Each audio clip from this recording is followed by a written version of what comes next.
IPTC 운동 목회자의 정체성이라는 제목입니다.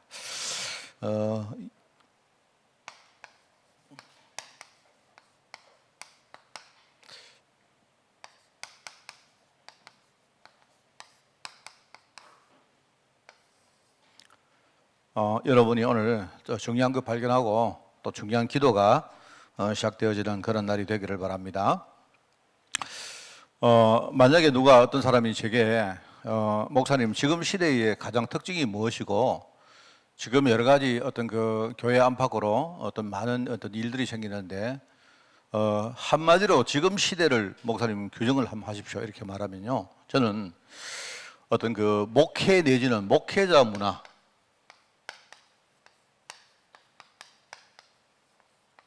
이게 무너지는 시대입니다. 지금 이게 이제 완전히 지금요, 좀 심하게 말하면 완전히 붕괴될 정도다 하는 그런 게 이게 가장 문제입니다. 그래서 왜 이게 문제입니까? 라고 여러분이 생각할 때 여러분이 이걸 잘 이해를 하셔야 목회자를 위해서 여러분이 기도하고 또 목회자와 중요한 소통을 이루는 것이 여기서 이렇게 중요한 것이구나 하는 걸 여러분이 알게 되어집니다. 그죠?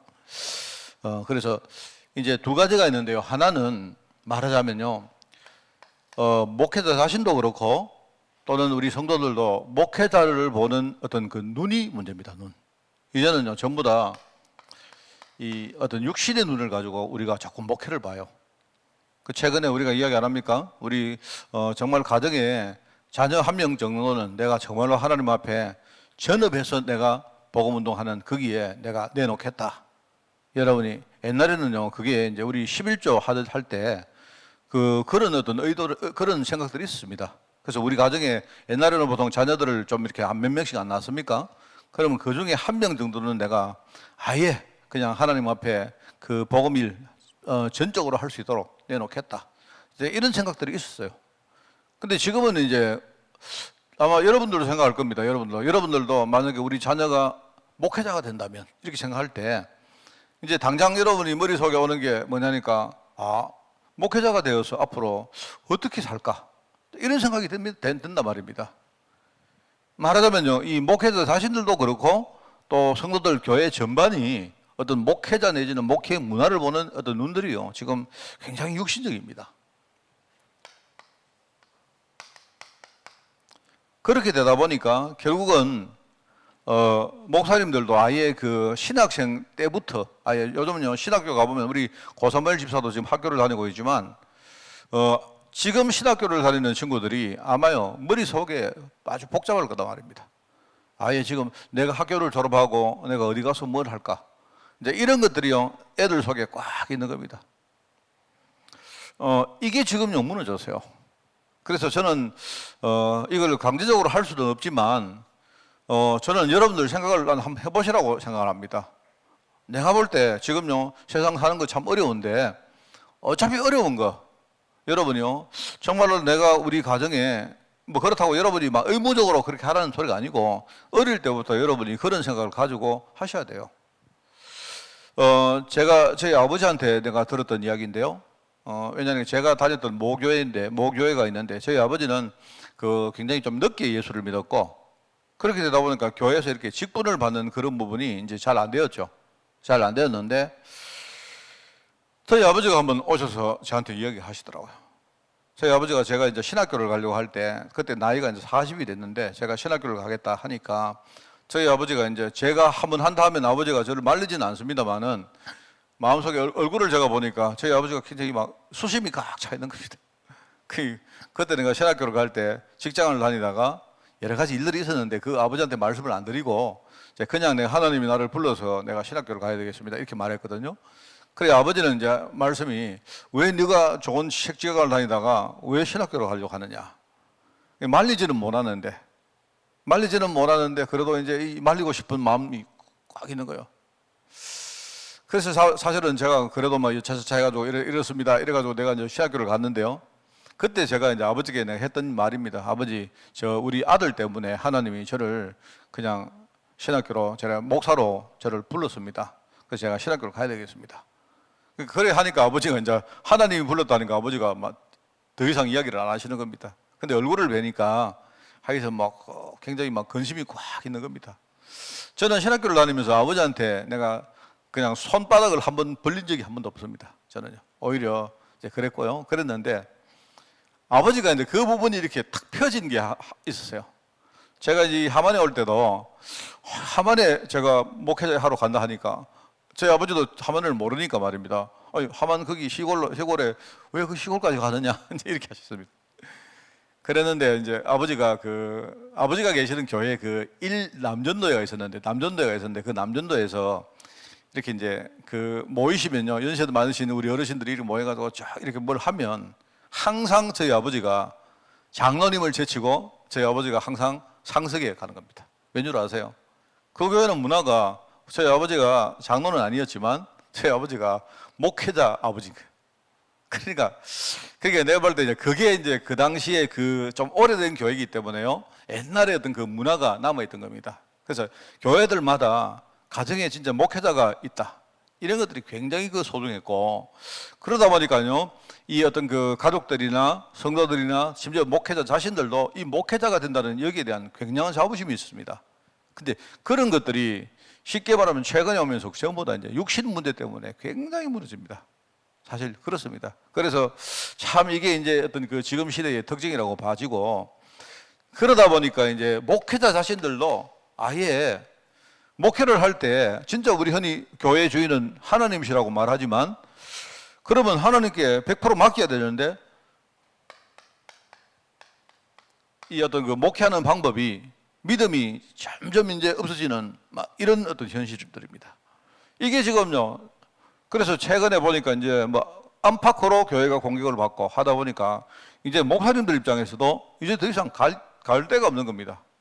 그러니까 옛날에는 말입니다, 어떤 교회 안에서는 그나마 자부심도 있고 하나님의 부르심에 대한 분명한 소명도 있고 이랬는데, 지금 최근에는요, 이제 뭐 우리 애를 목회자로 내가 하나님께 드린다, 이런 것들은 입에 아예 낼 수가 없는 그런 어떤 환경들이 막 만들어지고 있다 이 말입니다. 여러분, 굉장히 중요한 이야기거든요. 만약에 우리 한국 교회가 괜찮은 어떤 그 목회자를 어떤 양산을 한다는 이 부분이 만약에 무너지면 어떻게 되냐? 내가 볼 때 한국 교회는 미래가 없습니다. 여러분이 보실 때 그냥 목회자 그냥 목회를 하는구나 싶지만 틀린 말은 아닙니다만은요. 목회자라고 딴 거 있겠습니까? 그렇지만 만약에 어떤 그 중요한 어떤 영적인 어떤 리더로 하나님이 부르셨는데 이 부분이 만약에 자꾸 무너지고 있다면, 그러면 한국교회뿐만 아니고 모든 교회는요, 그 다음에 미래가 없다고 봐야 됩니다. 그래서 저는 사실은 이걸 제가 좀 본 겁니다. 그래서 여러분이 이제 목회자 이야기를 목사님만 알고 계시면 되지 굳이 오늘 이야기를 이렇게 자세히 합니까? 라고 생각하지 마시고, 여러분이 목회자에 대해서 뭔가 중요한 것을 아시고, 그래야 여러분이 진짜 기도를 할 수가 있어요. 그렇게 하시고, 그리고 또 여러분들이 렘넌트 후대를 여러분이 보실 때 꼭 신학교를 보내서 목회자 안수를 받고 이런 이야기를 하는 게 아니고 말입니다. 여러분이 어떤 그 목회자를 세우는 어떤 이런 부분을 생각하고 여러분이 기도하시고, 우리 또 렘넌트를 그렇게 여러분이 이끌어 주셔야 된다고 그렇게 저는 생각을 합니다. 그래서 저는 그냥 쉽게 생각합니다. 내가 우리 교회 만약에 렘넌트들 가운데 내가 남은 기간 동안 한 5명에서 한 10명 정도만 내가 앞으로 목사를 내가 양산해낸다, 이러면 나는 목회 성공한다. 그냥 쉽게 저는요 그렇게 목표를 가지고 있습니다. 그래서 제가 최근에 와서는 옛날에 그런 이야기를 별로 안 했지만 최근에 한 몇 년 정도는요 내가 계속 이야기합니다. 가정이 좀 괜찮으면 너 신학교 보내라, 목회자로 앞으로 하나님께 드리라. 물론 미래는 하나님께 맡기고, 물론 갈수록 목회 환경이 나빠집니다만은, 그건 사실입니다만은, 그러나 목회 환경이 나빠지는 거하고 하나님이 돌아가시는 거하고는 전혀 상관없습니다. 그죠? 목회 환경은요, 내가 볼 때 로마 시대 최고 나빴습니다. 그런데 그때 가장 중요한 교회 사례, 우리 흔히 말하는 스타 아닙니까? 스타. 교회사의 스타들은요, 그때 다 나왔습니다. 딱 생명 걸고 했던 그런요, 아주 종들이요, 그때 그렇기 때문에 지금 저는 그런 생각을 합니다. 그래서 우리 렘넌트 운동을 저는요, 그냥 쉽게 생각을 해요. 앞으로 미래에 살릴 우리 목회자, 선교사, 심지어 우리 중직자, 여러분 중직자들도 꼭 여러분이 중직자는 그러면 목회자가 아니냐? 현장 목회자들입니다. 사실은요. 그래서 이제 이런 부분에 내가 소명의식을 주고, 그래서 여러분이 이제 목회자로 선임받을 할 때는요, 첫 번째는 뭐냐니까, 우리가 보통 이렇습니다. 하나님이 부르신다는 말 하죠. 부르심. 이걸 가지고 다른 말로 소명이라고 말합니다. 소명.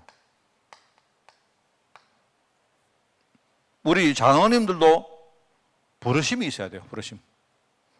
물론 여러분이 어떨 때는요, 우리 그런 분도 안 있습니까? 내가 장로로 내가 임직을 받기 바로 직전까지 흔들리다가 나중에 분위기상 막 분위기에 떠밀려가지고 다 받는데 나는 안 받으면 되나? 이런 분도 계시고요. 심지어는 어떤 분은요, 그 카트라인을 놓쳐가지고, 실제로 우리 교회도 있습니다. 우리 교회도요, 딱 버스가 떠나버렸어요. 제가 어느 날 막 설득하고 대화하고 소통을 했는데, 하다가 말입니다. 자기, 목사님, 뭐, 이번에는 안 되겠습니다. 그래가지고 할 수 없이 여러분하고는요, 딱 이제 버스가 출발해버렸어요. 출발했는데 저는 운전기사이기 때문에 모르지, 저는 모르고 갔는데 한참 나중에요. 다시 이제 그 다음날 이렇게 쭉 버스가 왔는데 성객이 한 명 타가지고 하는 말이, 어제 내 막 쫓아갔는데 왜 차를 안 세우고 자기 안 태우고 가느냐. 그래가지고 이제 어제 그런 분도 계시더라고요. 계속. 그리고 왜 계시는 거니까, 목사님 저 한 번만 더 내한테 좀 하라고 하시면 내가 했을 낀데. 그래 뭐 저는 그 제가 한 번만 이야기를 못해서 안 하는 거 아니고, 혹시 이 사람은 지금 부담 가지고 있는데 내가 한 번 더 이야기하면 그 사람 더 눌릴 거 아닙니까? 막 이런 분도 계시고요. 그래서 하여튼 어떤 분들은요, 막 예컨대요, 아슬아슬하게 버스가 출발하기 전에 막 밀려가지고 타는 사람도 있고, 어떤 사람은요, 막 출발하고 난 다음에 막 손 흐르고 따라오다가 내가 세워주고 탄 사람도 있고 말입니다. 내가 옛날에 우리 교회 지금은 안 계시지만 권사님 한 분은요, 진짜요, 출발해가 가다가 세워가지고 태운 사람도 있다니까요. 처음에는 막 안 탄다고 막 절대로 주차장에 있을 때는 막 안 타요. 이렇게 안 탔는데, 그럼 갑니다. 이렇게 갔는데요. 딱 가가지고 가다 보니까 중간에 막 뒤에서 막 쫓아오더라고요. 내가 세워달라고. 실적으로 있습니다. 그런 분도 계시고요. 어떤 분은요, 아예 뒤에 따라왔는데 나는 모르고 가봤지. 그래가지고요, 출발해가지고 가봤는데, 이러보니까 어떤 분은요, 말도 안 하고, 나도 탈 수 있는데, 그 목사님이 타라고 권유 안 했단 말이에요. 내 생각에는 아직 저분은 탈 입장이 못 될 것 같다. 내가 그렇게 생각했는데, 그분은 안 타시죠. 그런데 내가 볼 때 이분은요, 자기는 안 타면서 또 보니까 타는 사람을 막 욕을 하더라고요. 진짜 탈 사람은 낸데, 엉뚱한 사람들이 타고 앉아요. 뭐 이런 분도 계시고. 어쨌든 여러분 참 재밌습니다. 여러분 우리 목회하는 과정에 임직을 하고 나면요, 많은 스토리가 생깁니다. 그러니까 여러분들이 어떤 사람이 누가 이야기를 할 때 듣고 그것만 들으시면 안 돼요. 그래도 우리 교회 스토리를 제일 많이 하는 사람은 제가 제일 봐야 합니다. 제가 말을 안 할 사람이지. 그런데 어떻게 하든 여러분들이 막 버스 가는 걸 세워가 탔든지 미리 탔든지 아니면 타다가 내렸든지 아니면 뭡니까 나중에 또 탔든지 뭐 왜든 간에 하나님이 나를 부르셨다는 사실, 이거 없으면요, 사실은 이거는 이 부르심이 없는 사람은 버스를 탔지만 내가 이 버스를 타는 게 맞는지 버스 타고 가면서도 계속 흔들려야 됩니다. 그게 어떻게 보면 그 사람은요, 마음은 밖에 있는 겁니다. 탄 사람이 아니요, 몸은 탔지만 마음은 안 탄 거예요. 그러면 이게 제대로 되겠습니까?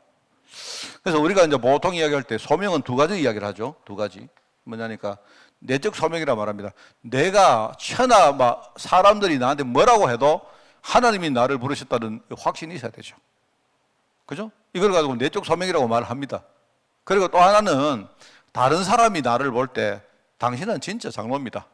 이렇게 이야기해주는 어떤 그런 외적인 소명이 있다 이 말입니다. 어쨌든 하나님이 나를 부르셨다는 사실이 있어야 되겠죠. 왜냐면 제일 처음에 우리가 이제 어떤 목회자로 부름받을 때 이 부르심이 제일 먼저 있어야 돼요.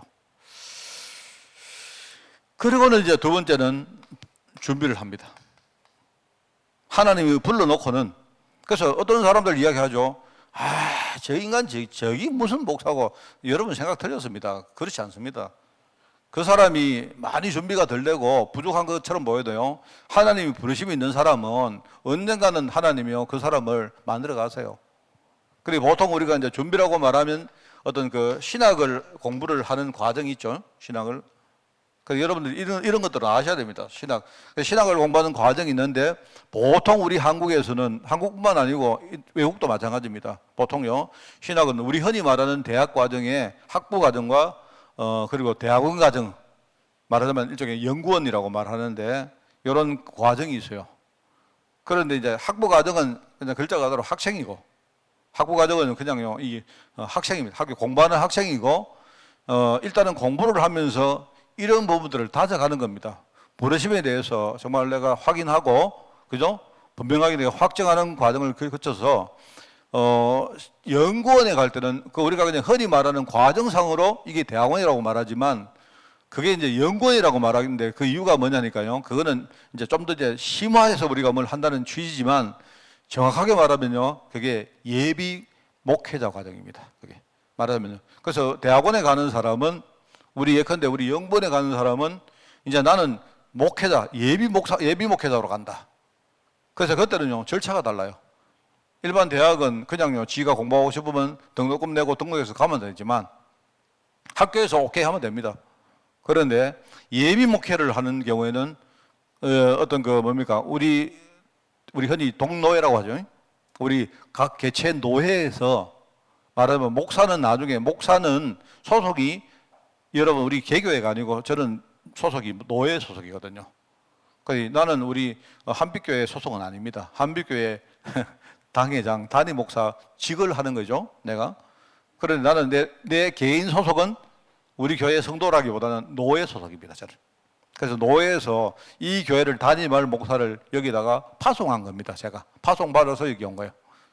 그러니까 예비 목회를 할 사람들은 아예 노예에서 허락을 받아야 됩니다. 이 사람은 앞으로 우리 노예에서 예비 목회할 사람으로 인정을 한다는 허락을 받아서 하는 겁니다. 그러니까 우리 이제 이 고사무엘 집사 같은 경우 우리 김승광 전사는 과정을 다 끝났으니까요. 또 앞으로 갈 사람들 모든 사람들은요 이 부분을 분명히 있어야 됩니다. 제가 항상 말하지만 제가 우리 교회 신학교를 가려고 물을 때 내가 전부 다 똑같습니다. 너 왜 신학교 가려고 하나? 이러면요 온만 때만 소리 다 나요. 그리스도를 더 누리기 위해서. 저는 그 빵점입니다. 신학교를 갈 때 학부를 가면 너 학부 왜 가려고 하느냐 이런 물으면 공부를 좀 더 하고요. 복음을 더 누리고요. 내가 전도를 배우고요. 이런 말하는데 그거는 다 내가 인정하는데 영원 갈 때는 답이 뭐냐? 목사가 되기 위해서 갑니다. 이게 답이에요. 목사가 되기 위해서 가는 게 그게 연구원이에요. 그러니까 저는요, 그게 뭡니까? 저는, 그게 정답인데, 보통 사람들이 목사 되기 위해서 갑니다. 이런 말하면 그게 굉장히 인본주의로, 아니, 그렇지 않습니다. 목사가 안 될 사람이 왜 연구원에 가느냐? 저는 이 가지 마라 이럽니다. 그 말은 뭐냐니까, 버릇심이 없다는 말이거든요. 이거는 분명해야 됩니다, 저는 이걸요, 제가 늦게 갔지만, 저는 이거 하나는 확보했습니다. 이거는 하늘이 두 쪽 나도 저는요, 이 부르심 가지고 갔습니다. 이게 없으면요, 환경이 흔들려가지고 안 돼요. 중간에 얼마나 현실 때문에 흔들리지 몰라요. 저는 이제 이렇게 하면서 이런 준비를 하죠. 그러면서 이제 우리 흔히 말하는 안수를 받습니다. 안수. 이게 끝나면 어떤 자격 요건을 갖추면 이 안수는 여러분들이 아셔야 됩니다. 안수는 그냥 우리가 쉽게 말하면 손을 얹고 그 사람에게 어떤 축복을 하면서 어떤 자리에 세운다는 의미죠. 그죠? 그런 의미인데 이 안수가 다르게 말하면 이 안수는 우리 성경에 나오는 기름 부음입니다. 기름.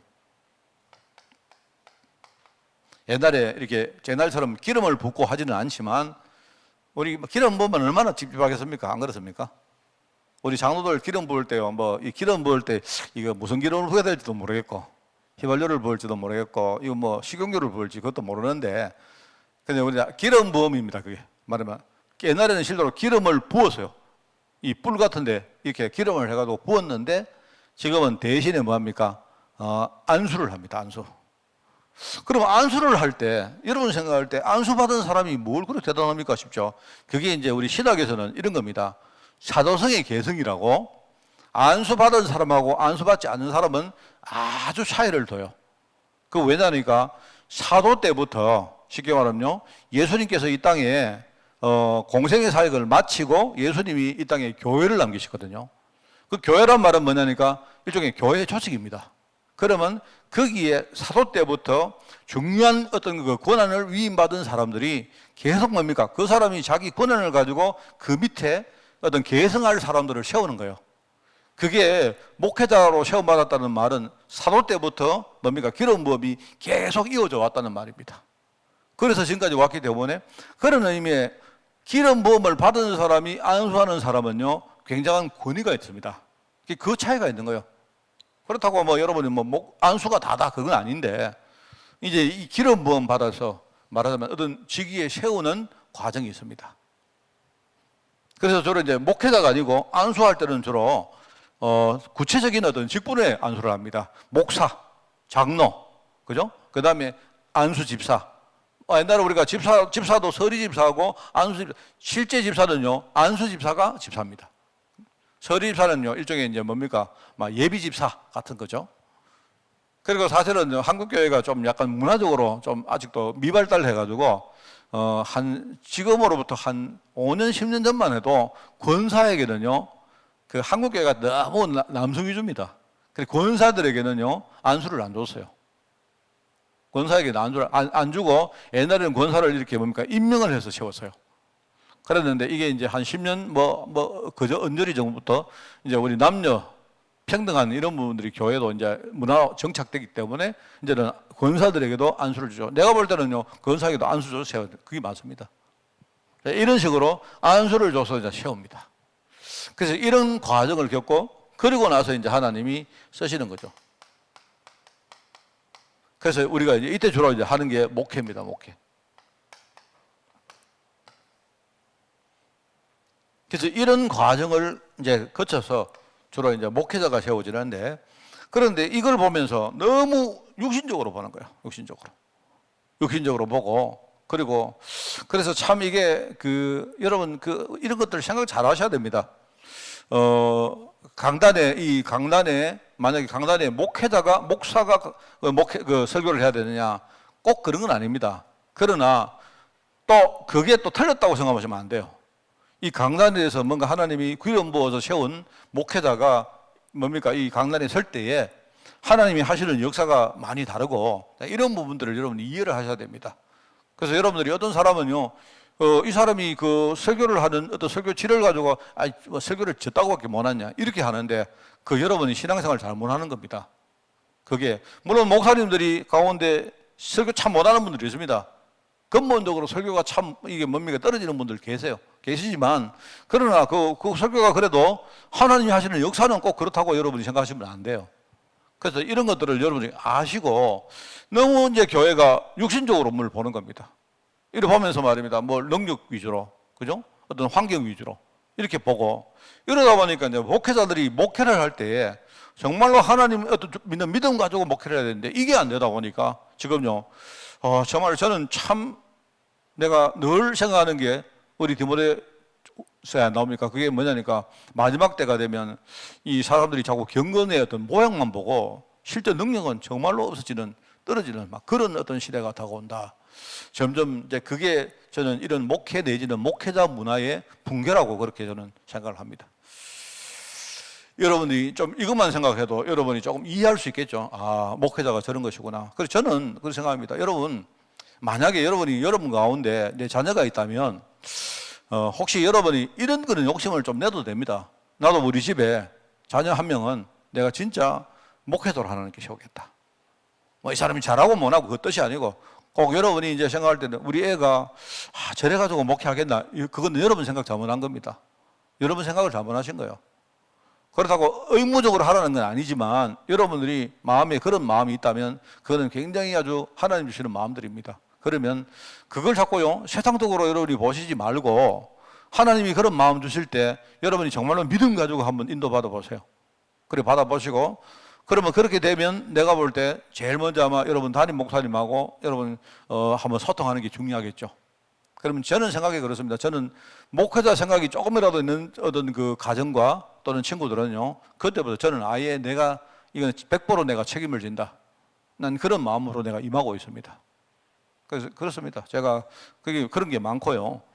그래서 여러분들이 좀 목회자를 그렇게 보시고 이해를 하시고 하면 되겠다 생각이고, 자, 그런데 이제 여기에서 중요한 게 나오는데, 이제 이런 걸 가지고 이제 하나님이 목회자를 세우시는데, 이 목회자가 이런 여정을 밟아가면서 시험받는 한 세 가지 정도의 직분이 있습니다. 세 가지 일이 있습니다. 그게 뭐냐니까 첫 번째가 설거자 일을 하는 것이고요. 두 번째는 뭐 하는가 하면요. 여러분 여기 뭐죠? 이게 나와 있습니다만은 여기 이제 이렇게 보지 말고 제가 쓰는 대로 이해하세요. 그 다음에 목회자 일을 한 겁니다. 그 다음에 세 번째는 전도자 일을 하는 겁니다. 제가 여기 앞에 서론을 쓸 공간을 좀 만들겠습니다. 요거는 여러분 적었다고 생각하시고,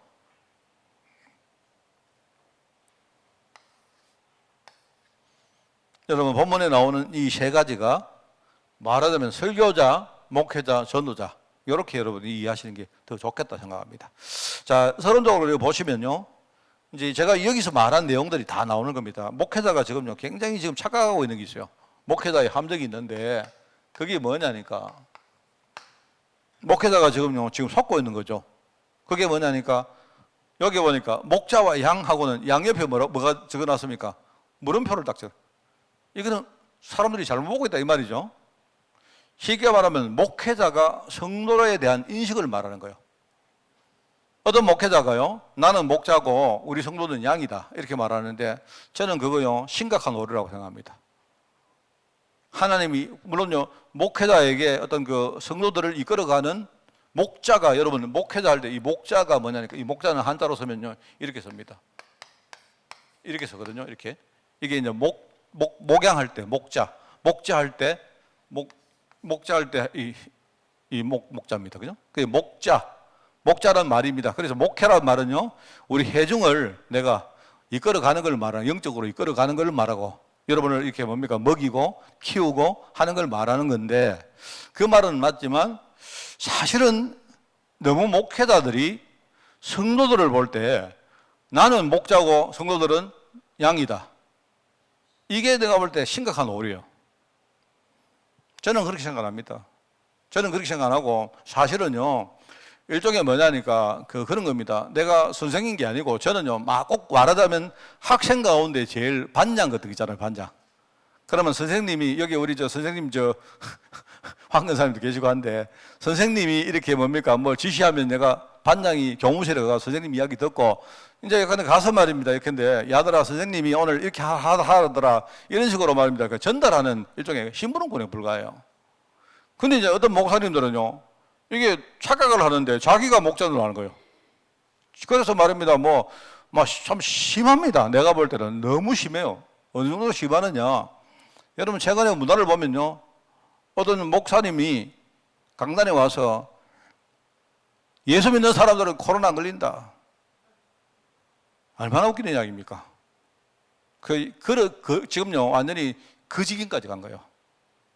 그러면 그 말은 우리가 믿음으로 살자, 하나님이 우리를 지키신다 이 뜻을 말하려고 하는 건 아는데, 사람들에게 주는 인식이 뭐냐니까, 지금 주의 종이 이야기했다, 오늘 주의 종이 선포했다, 주의 종이 선포했기 때문에 이거는 반드시 이거는 이래 된다.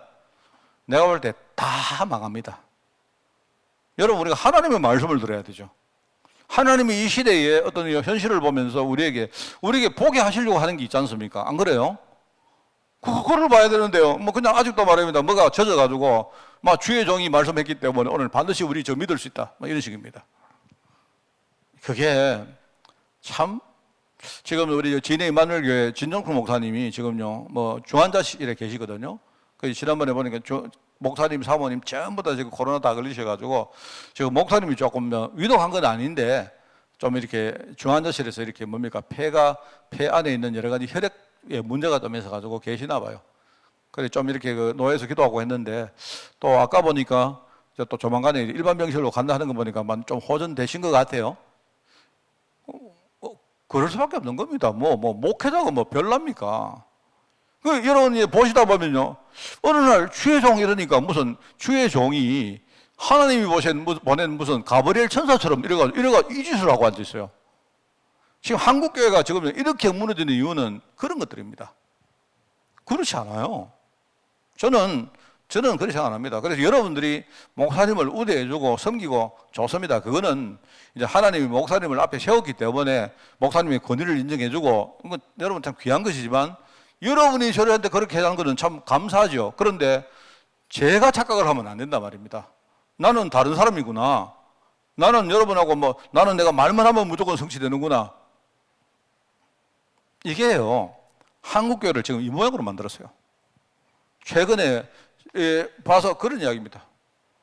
지금 그러니까 이제 그런 교회에 코로나가 지금 막 닥치거든요. 성도들은 굉장히 어리석기도 하고 상당히 단순합니다. 성도들은요. 성도들은 목회자가 이렇게 뭐라고 말을 딱 하면 성도들은요, 목사님이 말했기 때문에 저거는 말을 우리가 인정하고 들으면 되겠다 이렇게 생각해요. 정말 글자 그대로 양이죠, 양. 그게 목회자들이 자기 위치를 잘 알고 제대로 인도를 시켜줘야 되는데, 이렇게 살다 보니까 어떤 일이 벌어지는가 하면요, 장로님들도 집사님들도 생각을 못 해요. 스스로 생각을 못 한단 말입니다. 목사님이 말해주면 안심이 되어지고. 그래서 제가 여러분 이야기 안 합니까? 옛날에 이야기를 했는데, 옛날에 제가 시무했던 교회에, 그 다락방 하는 교회인데, 지금 마가 다락방 교회 장로님 지금도 계십니다. 장로님이 식당을 하는데 와서 말입니다. 그때 이제 제가 부목사 때인데, 담임 목사님하고 부목사님 초청해가지고 식당을 오픈하는데 메뉴를 쫙 만들어 놔놓고 다 만들어 놓고, 식당은 딴 것도 아닙니다. 이제 고깃집을 하는데, 우리 고깃집 하면 고기하고 주로 뭐 하죠? 고기하고 냉면이거든요, 냉면. 고기하고는 주로 냉면 뒤에 주로 냉면 먹고 된장찌개 먹고 이런 거 안 합니까? 그걸 하는데 이제 고기를 딱 이렇게 접대를 해주고 고기를 먹고 나니까 이분이 고기 많이 먹지 말아요. 그러니까 맛을 보고 이분이 말입니다. 그래가지고 저보고 맛보고 냉면도 맛보고, 그런데 냉면을 몇 가지 했는데 어느 게 좋을지 좀 결정을 해야 되겠는데 한번 드셔보고 결정을 해달라 하더라고요. 그래서 제가 갔는데 담임 목사님 앉아가지고 이게 논평을 하더라고요. 나는 속으로 뭔 논평을 하노? 식당 하는 사람이 제일 잘 알지. 그래 내한테 이렇게 이제 목사님 어떻게 생각합니까? 그러니까 제가 공짜로 얻어먹었으니까 그냥 또 나는 모르겠어 이러면 또 이제 섭섭해지니까. 근데 내가 조용히 이제 그 담임 목사님이 있었기 때문에 내가 그렇게 말하면 목사님 무안해질 것이고, 사실 그 최영수 목사님은요 앉아가지고 진짜요 엄청 아는 척 하더라고요. 그래서 내가 볼 때 그래 나중에 장로님이 현장에 계시는 분이기 때문에 장로님이 제일 잘 아는 거 아닙니까? 유 목사님 산업선교회 메시지 한번 들어보세요. 장로님이 현장에서 인도받으셔가지고 가장 적합한 게 뭔지를 장로님이 아셔야죠. 물론 지금 당장 장로님이 다 모르시기 때문에, 장로님이 다 모르신다면 우리 이야기를 들어보고 조언을 해드릴 수는 있습니다만은 그런 거지. 근데 이분은 그런 게 아니에요. 이분은 그런 게 아니고요, 주의 종이 말씀하시는 대로 말씀하시옵소서 저는 듣겠나이다 이런 식이요. 내가 볼 때 한 3개월 하고 망해버린 거 있죠. 망할 수밖에 그건 될 수가 없습니다. 유 목사님이 맨날 전문성 이야기 하는 게 그 이야기 아닙니까? 그러니까 말하면 이 전문성으로 못 나가도록 문화를 자꾸 만드는 거예요. 여러분들이 정말 이걸 아셔야 되고, 저는요 내가 우리 장로님들을 자꾸 말합니다. 이렇게 교회 일을 할 때 한 번 더 물어보고 같이 대화하고 같이 또 이렇게 이런 이유는 일을 못 해서 그런 게 아니라니까요. 우리 장로님들의 생각들을 자꾸 올려가지고 교회의 리더로서 뭔가를 해나가는데 전문성을 가지게 만들려고 하는 겁니다. 그렇잖아요. 그렇잖아요. 사도행전 6장 말씀을 했지 않습니까? 너무 중요하다고. 저는 사도행전 6장이 뭐냐니까, 왜 하나님이 사도들로 하여금 말씀과 기도에 전무하게 했느냐. 저는요 그 굉장히 의미가 있다고 생각합니다. 역할 분담이라는 말도 되고, 그죠? 진짜 우리가 교회 일을 할 때 교회에 문제가 생기면 어떻게 할 것인지 하나님이 답을 주는 거 있기도 하고요. 그 중에 또 제일 중요한 거는요, 사도들을 강단 때문에 보호하려고 하는 것도 있어요. 이렇게 되어야 앞으로 우리가 세계복음화 할 수 있는 조직이 갖춰지고, 우리 장로님들이 말입니다 스스로 이렇게 생각하고 이제 스스로 말이면 판단하고 스스로 인도받아서 하나님 주시는 그 일을 감당할 그를요, 일종의 이제 그게 바로 섭니다 아닙니까? 장로님들이 아무것도 못하고 목사님 시킨 대로 하고 이러면 그 말을 여러분이 그냥 목사님 내가 순종한다는 뜻하고 다른 이야기죠. 이런 것들을 목사님들이 문화 속에서 지금 착각을 하고 있는 거예요. 그러다 보니까 목사님들도 어느 날 이거 있죠, 일을 하는 겁니다. 목회 자체가 일이요, 일. 목회가 일이 되면 안 됩니다. 목회는 누립이 돼야 되고.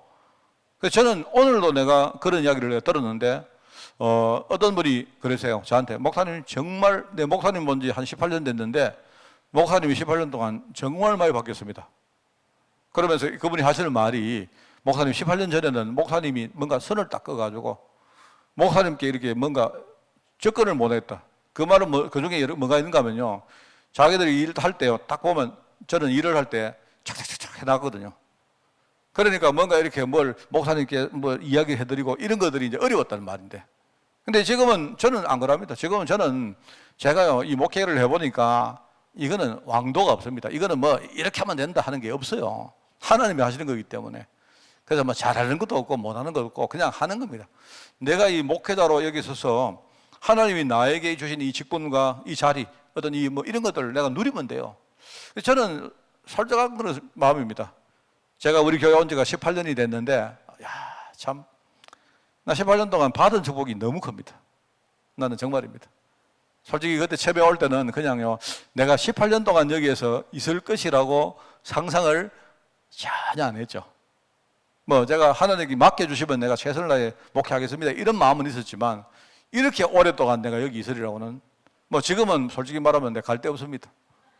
지금 갈 데 없어서 여기 있습니다만은, 제가 초기에는 솔직히 온 지 한 5년 안에는 여러 군데서 저보고 오라고 막 이렇게 이야기했습니다. 근데 제가 여기 있는 것이 이 내 인생을 이렇게 내가 뭐랄까요, 막 풍요롭게 또 풍족하게, 그죠? 내가 이렇게 충만하게 만들 줄은 저는 사실은 몰랐습니다. 제가 참 감사하고, 저는 제가 단독 목회를 여기서 시작했기 때문에 내가 아마 지금 생각에는 여기서 끝낼 거예요. 내가 아마 하만 여기 와서 말입니다. 사실 제가 하만 올 때 처음에는 뭐 하만이 어딘 줄 몰랐거든요. 근데 이 한빛교회를 내가 섬기고 만약에 언니가 하다는데 이 한빛교회를 내가 떠난다면, 뭐 내가 이렇게 뭐 은퇴를 하든지, 근데 내가 딴 데 뭐 가든지 뭐 떠난다면 아마 내 목회 생활은 아마 끝이지 않을까라고 생각합니다.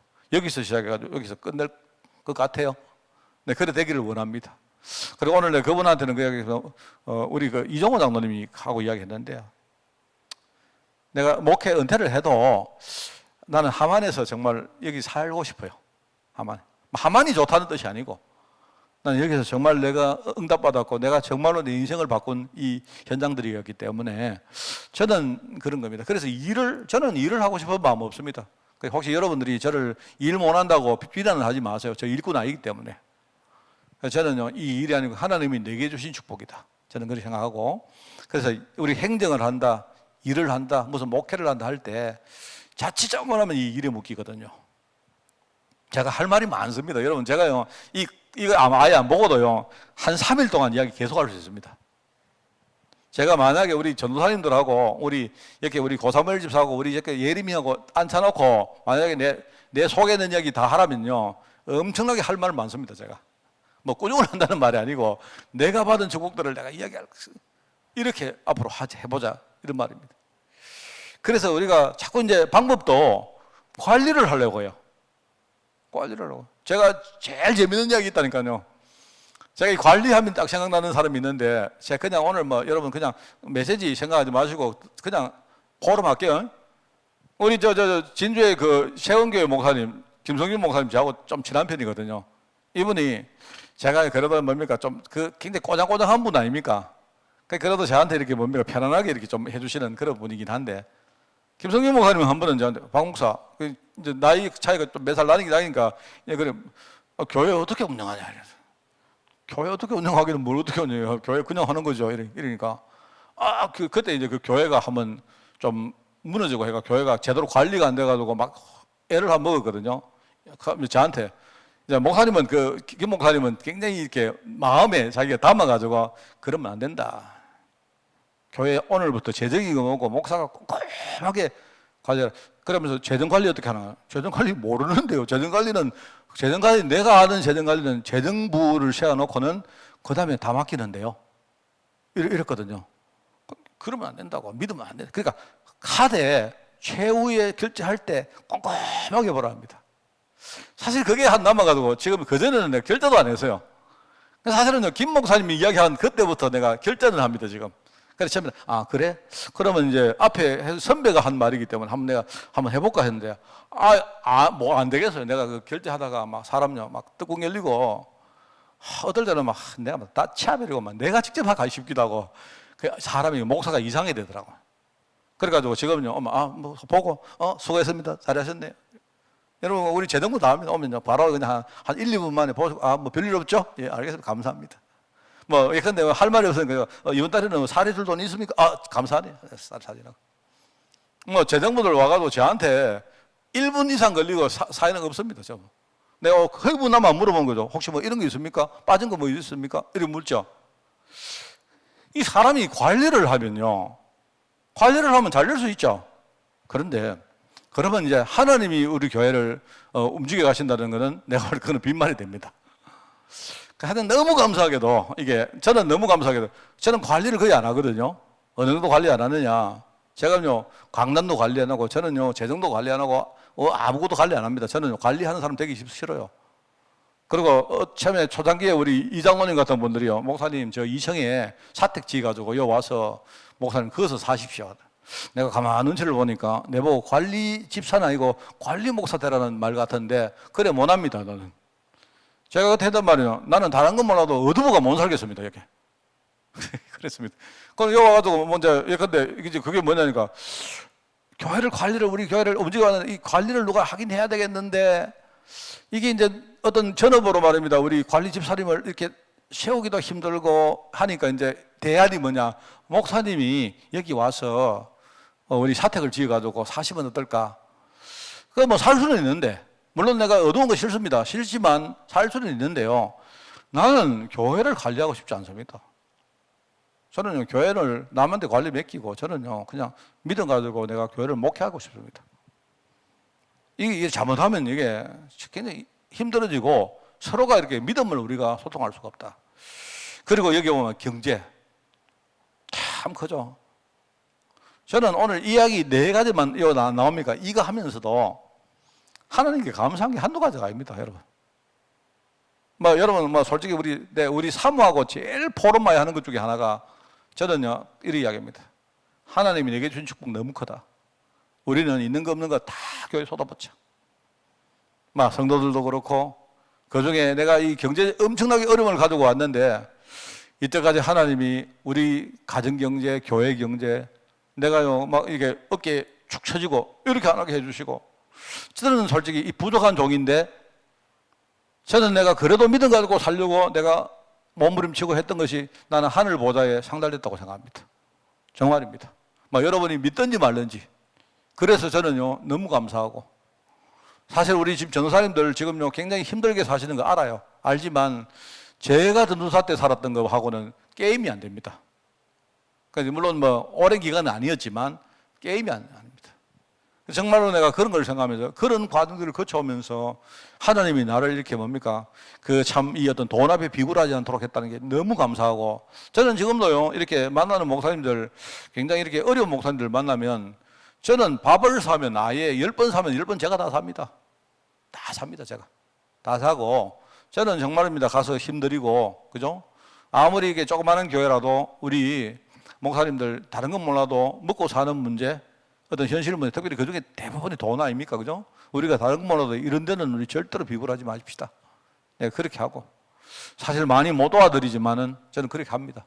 근데 그렇게 한다는 자체가 저는 너무 감사하고 내가 그래도 응답받았으니까 진짜 내가 여기까지 왔다는 것이 저는 감사합니다. 그러니까 그 다음에 목사의 주소 나오죠. 그죠? 목사들이 여기 보니까 사도행전 2장에 보니까 하나님의 능력을 체험하고 여러분 이거 다 있죠. 그리고 광야에서 희생제사를 지으면서 그러면서 그 애굽에 종된 사람들을 이끌어내는 이런 역할을 하나님이 모세에게 맡긴 거죠. 그게 출애굽기 3장이죠.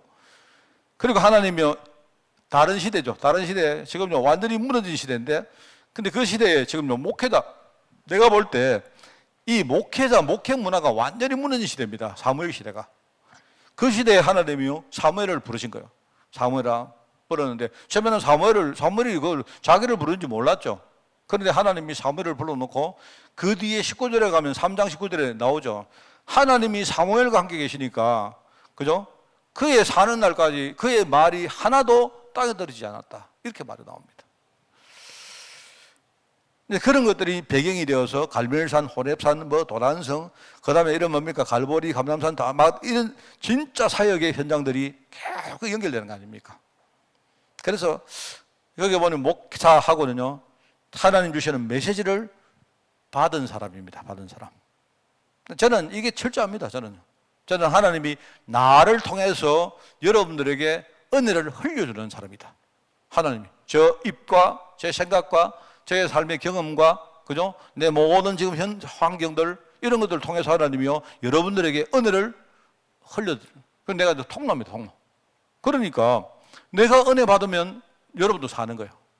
내가 정말로 살아나면요, 내가 만약에 문제가 왔는데 내가 별로 문제 안 삼으면 여러분도 문제를 안 삼는 겁니다. 이게 얼마나 중요한지 이렇게 나오죠. 가장 중요한 것은 이 메시지를 자신이 누굽니까? 목사 자신에게 줘야 된다. 저는 정말 지금 시스템이 참 잘 만들어져 있어요. 제가 시간 왜 이렇게 빨리 가는지 모르겠습니다. 하고 싶은 말 많은데.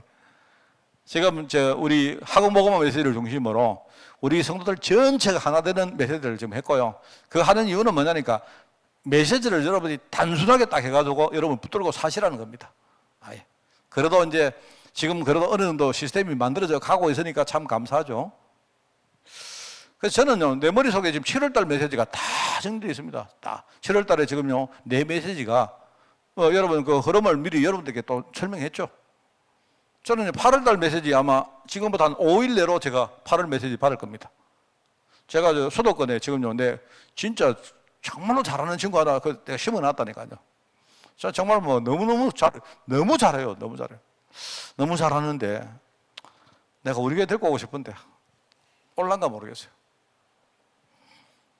그래서 정말로 내가 은혜 받는다는 게 그렇게 중요한 겁니다.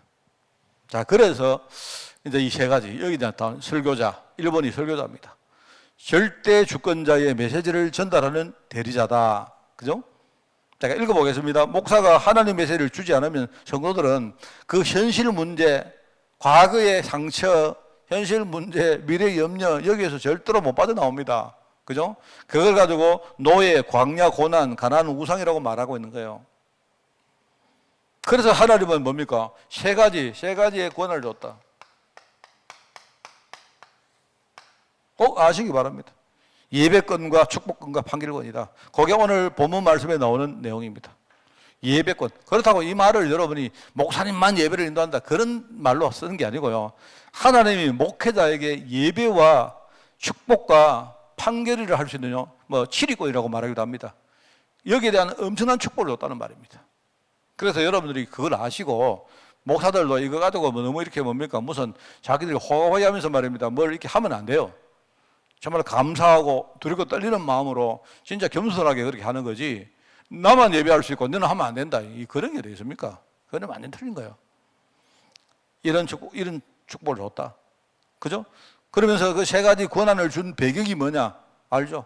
이때가 뭐냐니까요, 출애굽을 했는데 광야로 가고 있단 말입니다. 현실 문제 막 터지고 있다 이 말입니다. 성도들이 언약 가지고 있는데 현실을 이겨내지를 못하고 있는 거예요. 그 현실이 뭡니까? 대적들이 자꾸 환경 문제를 가지고 자꾸 건드립니다. 자꾸 쳐들어와 가지고 본질적인 부분을 자꾸 건드리다 보니까 이제 이런 가운데 하나님이 어떡합니까? 하나님이 리더를, 지도자를 세워가지고 그 사람에게요, 이 중요한 권한 세 가지를 딱 준 거예요.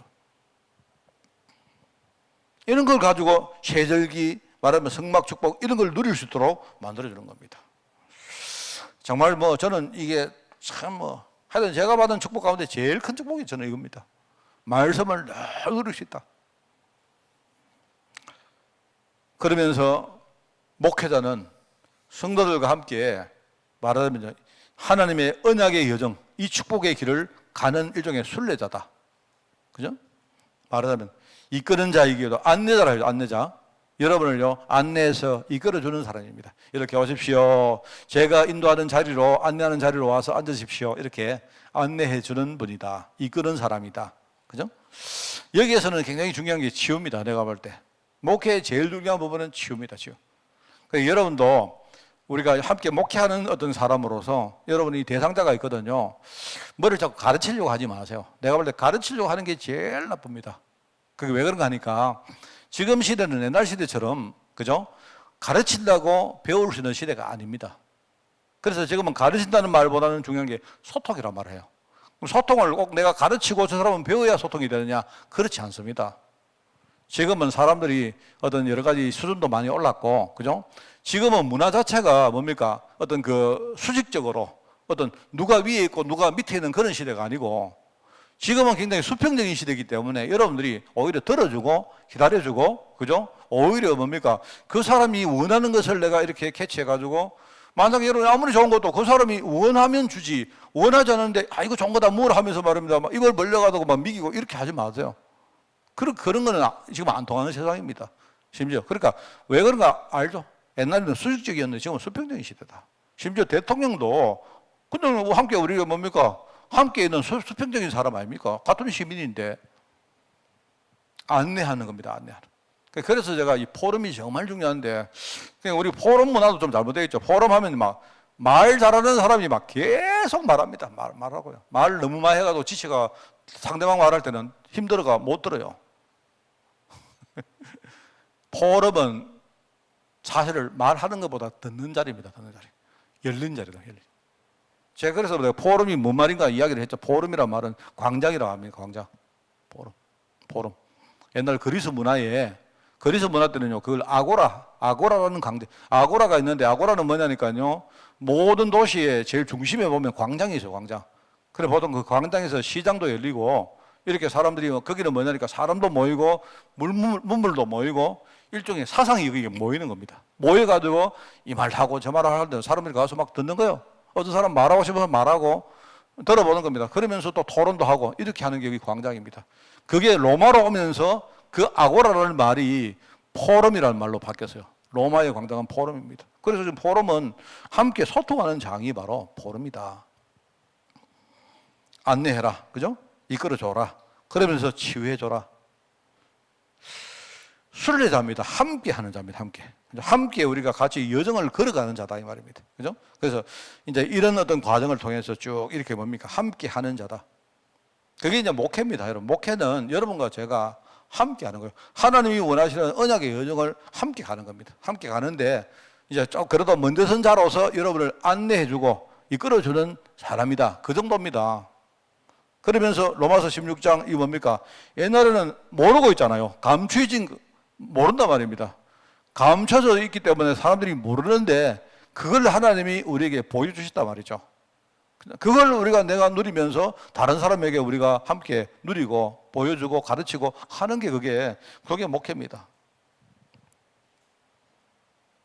그런 의미고, 그 다음에 이제 전도자입니다. 전도자. 그리스도의 대사. 그죠?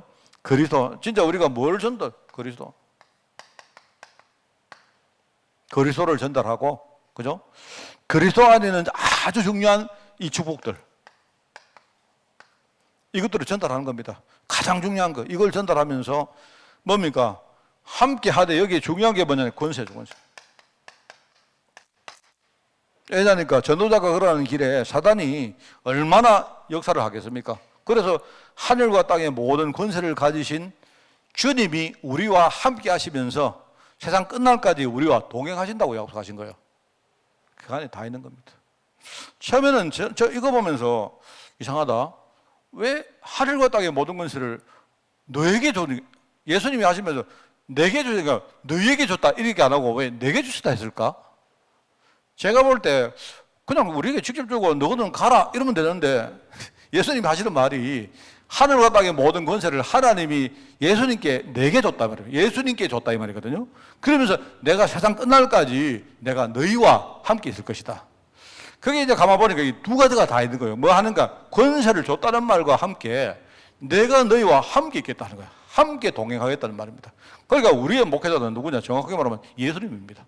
예수님이 성령으로 우리와 동행하시고 우리를 이끌어 가시는 분이 바로 교회의 머리 대신 바로 예수 그리스도입니다. 그렇죠?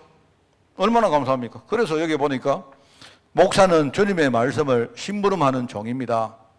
예, 그렇습니다. 심부름은 종이다. 그래서 특별히 강단에서 복음을 심부름한다. 항상 강단에서 복음 이야기하고. 그리고 성도 개인마다 중요한 미션을 주면서 뭡니까? 이 미션을 준다는 말이 치유거든요. 예컨대 여러분 개인에게 정말 이 미션을 준다, 치유한다는 말은 병이 있는 것을 내가 낫게 준다는 뜻보다 하나님이 내게 주신 이 질병이 뭔가, 질병의 의미를 이야기해 주는 겁니다. 그 질병 가지고 너는 이걸 해야 된다, 이렇게 미션을 준다는 말입니다. 그게 참된 치유거든요. 그래서 이번 주 강단 말씀 있지 않습니까? 여러분이 정복이 있고 회복이 있고 뭐 재생산이 있다 했죠.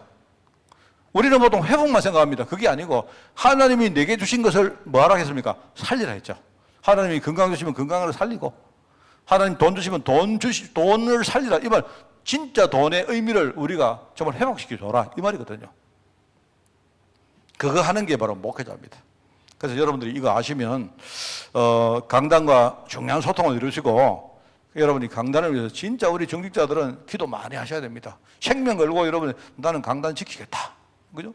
이제 그렇게 여러분이 중요한 자리에 서서 목회자를 진짜 살리고, 또 목회자를 통해서 여러분들이 진짜 또 사는 그런 축복이 우리 교회 안에 있기를 예수님 이름으로 축원을 드립니다.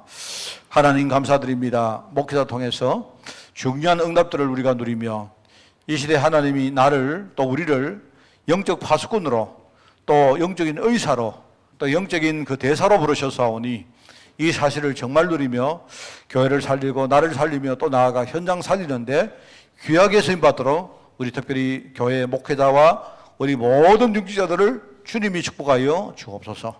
감사를 드리며 예수님의 이름으로 기도드리옵나이다. 아멘.